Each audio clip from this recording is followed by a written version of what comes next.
हर हर महादेव दोस्तों, महाशिवरात्रि व्रत में शिवरात्रि व्रत की कथा का पाठ करना यानी कि भगवान शिव को प्रश्न करने का एक आसान रास्ता, जिससे को आपको शुभ फल की प्राप्ति होती है। शिव पुराण में भी इस व्रत की महिमा बताई गई है। शिव पुराण के अनुसार जाने अनजाने में भी जो मनुष्य और जीव महाशिवरात्रि का व्रत कर लेता है, वह शिव कृपा का भागी बन जाता है और उससे यमराज के दूत भी दूर रहते हैं। इसलिए महाशिवरात्रि व्रत में शिव भक्तों को महाशिवरात्रि की इस कथा का पाठ जरूर करना चाहिए। प्राचीन काल में एक शिकारी जानवरों का शिकार करके अपने परिवार का पालन पोषण करता था, लेकिन एक दिन उस शिकारी को किसी भी जानवर का शिकार करने का मौका ही नहीं मिला। अब क्योंकि उसके परिवार का पेट इसी के माध्यम से भरता था, तो शिकारी बहुत परेशान हो गया।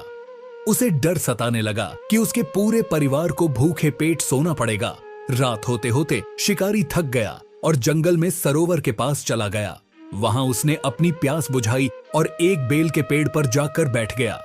शिकारी को पूरी आस थी कि अब इस सरोवर के पास कोई जानवर तो अवश्य आएगा। शिकारी की उम्मीद पर पानी नहीं फिरा। जी हां, थोड़ी ही देर में वहां एक हिरनी आई। हिरनी को देख शिकारी की खुशी का ठिकाना न था। उसने तुरंत अपना धनुष निकाला और वार करने के लिए तैयार हो गया, लेकिन ऐसा करने के चलते पेड़ के कुछ पत्ते नीचे शिवलिंग पर गिर गए।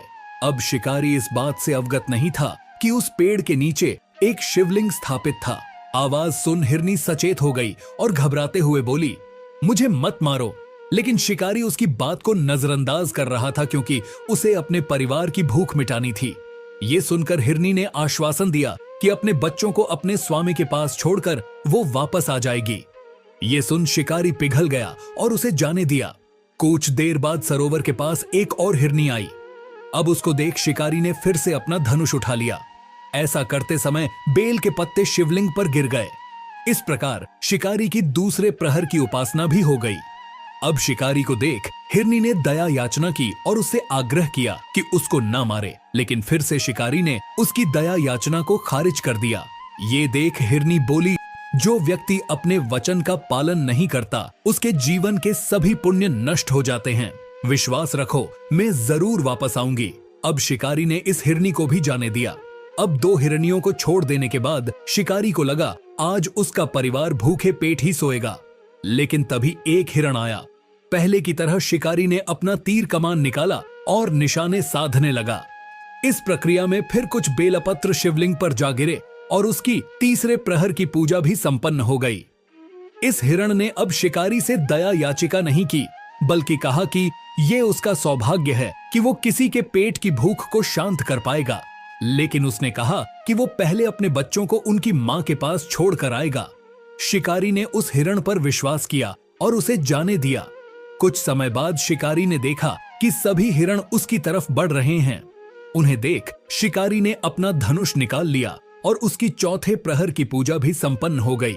अब क्योंकि उसकी भगवान शिव की उपासना पूर्ण हो गई थी, उसका हृदय परिवर्तन हुआ। शिकारी को इस बात की आत्मग्लानि हुई कि वो इन बेजुबान जानवरों का शिकार कर अपने परिवार का पालन पोषण करता है। उसने सभी हिरणों को वापस जाने को कह दिया।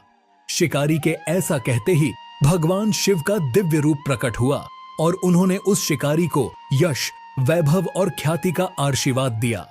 तो एक बार सभी कमेंट बॉक्स में लिखे हर हर महादेव।